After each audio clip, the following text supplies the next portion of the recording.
Hi there. It's Tuesday, December 30th, about 4:25. That makes me think of something totally random. My mom, whom I've known all my life, still when she leaves messages for me says, "Hi Laura, it's your mom," and then she tells me what time it is.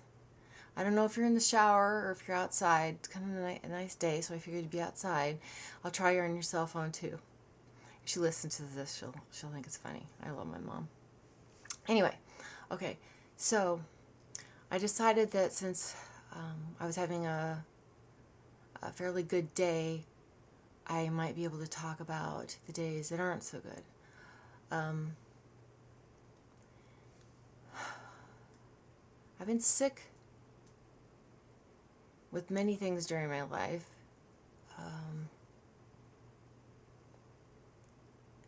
In about 2009, I was diagnosed with late disseminated Lyme disease, along with co-infections of Rocky Mountain spotted fever, Bartonella, and then later they thought that I had babesiosis.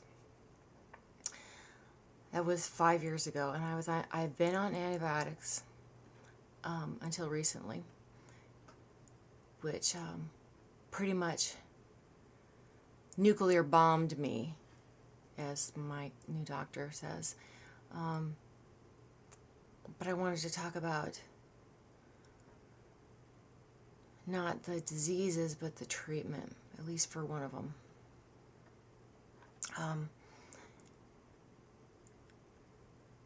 The doctor I had been seeing, who was a Lyme doctor, was stripped of her medical license, which calls into question all of the treatment that she prescribed for me. I didn't know this, I just was told she retired. So I started seeing the nurse practitioner that had worked with her for 11 years or so, doing the same kind of thing. And at first I was really pleased because she was finding things that hadn't been found before, and put me on treatments for those. I'll go back through my notes so I can tell you what those are, but the most important thing is she diagnosed me with babesiosis, which is an infection with babesia. First tried Cortam, and she thought it was wrong for me for some reason. Again, I have to look back. The diseases and the stress and everything have definitely had a deleterious effect on my memory. Anyway, she then decided I needed to go on a drug called Mepron to kill the babesia.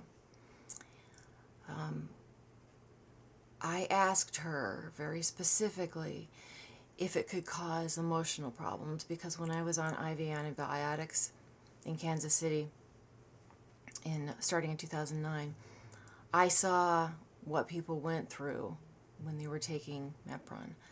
They were emotional wrecks. So I asked her if there could be emotional side effects from Mepron, and she said, "Oh, no. That was just the intensity of the IV treatments that caused that." So I went ahead and started it, and within about 3 weeks, things had built to the point where I was scared to death and depressed. I couldn't hardly move. I remember hanging on to Mitch, just saying, I couldn't get myself out of bed, and just clinging on to him, saying, "I am so scared, I am so scared." And he would tell me that was going to change and I would be all right, but I couldn't believe it. I couldn't get myself to do anything. Everything was scary. I don't know how to explain this, but I felt kind of detached from everything, where I'd look outside and I would see something I did, and it would cause anxiety. I couldn't have the TV on because it was too much stimulation. it was unlike anything I've ever experienced before. While I was laying there one day, clinging to Mitch again, it occurred to me that Mepron might be the cause of this. So he Googled it, and within 5 seconds found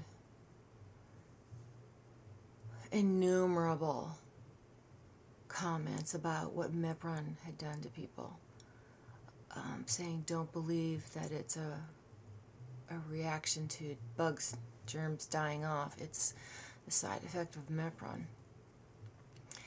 They would call it the Mepron blues, which is really kind of a trivial way to address it, because some of these people had come close to killing themselves, had terror strike them at any point, or, like me, lived in a state of fear.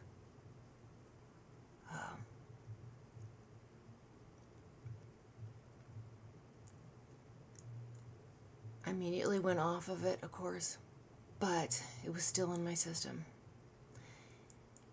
I don't know how long it's supposed to take to get out of a person's system, but weeks and weeks went by with me lying in my recliner in the living room with my eyes shut, hoping that I could sleep and get some relief from the barrage of fearful thoughts. Things would go through my head repeatedly. I cried and I cried. I remember asking my mom, how did it get this bad? I couldn't be left alone. I didn't want to be left alone. If Mitch had a gig, my mom would come over. I couldn't hardly open my eyes or talk. Everything was just too much. And being that depressed and that scared at the same time really made me wonder how I was going to survive. I hate to think about that time. I hate to remember the things that I thought. But that drug literally almost killed me,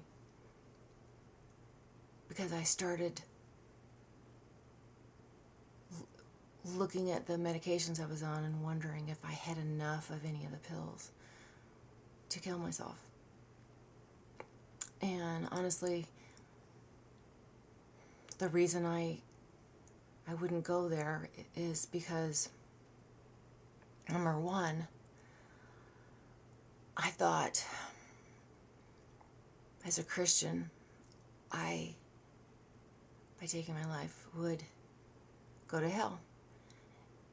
And there would be nothing worse for me than to be separated from God. He has been close to me my entire life. I felt him very close. As a matter of fact, one of the first episodes of anxiety that I experienced that was related to the Cortem I was on for babesiosis.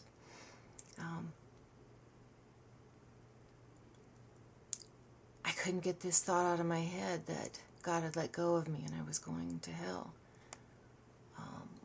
And it felt like hell. Constant fear, paralyzing fear.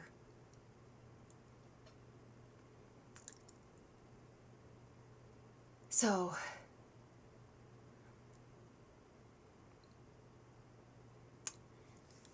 feeling as desperate as I was,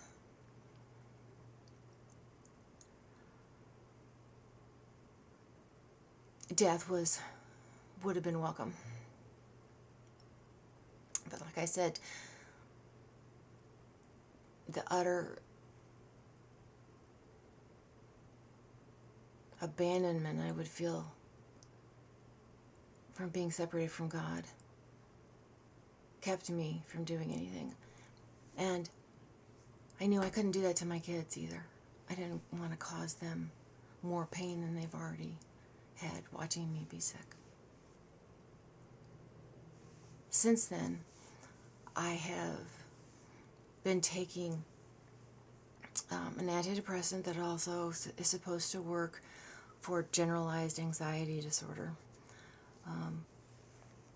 It took quite a while before it had any effect on the anxiety. It was like 2 months, and then it didn't have much of an effect. So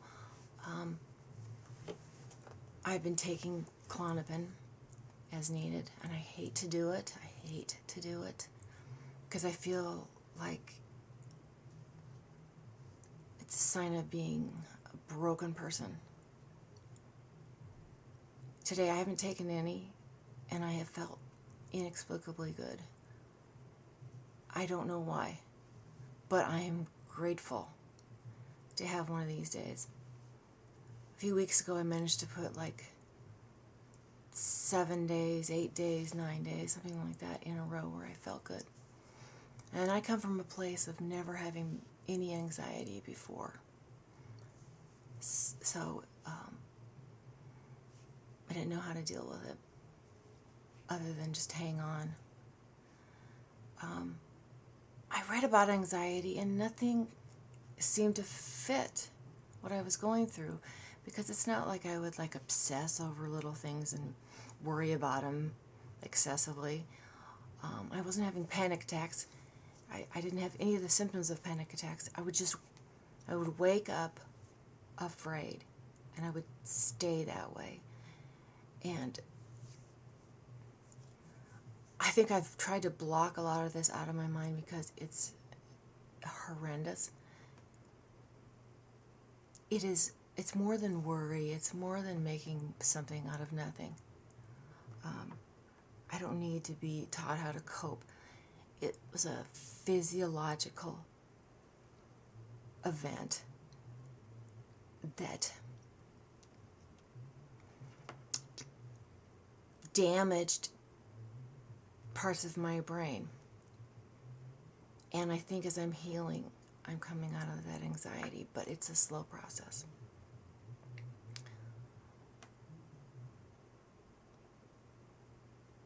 It's almost embarrassing because I have been so strong, and that sounds strange to call yourself strong, but I know I have been because I've gone through so many things and I'm still here. My approach is always, let's figure out what the problem is and come up with a solution. There was a time when I said, I don't care what it is, I just want a name for it so that we can do something about it. And take a very problem-solving approach to it. I couldn't do that in this state. I couldn't function as a problem solver. Everything just overran me. And so I didn't feel like myself. On those days where I have that fear, that constant fear, I don't feel like myself. I'm not myself. I was going to write about this, but I don't know if writing about it would express what it was like. Mitch said I was a zombie. But I was not checked out. I was trying to calm my mind and get these horrendous thoughts out of my mind. And it's not just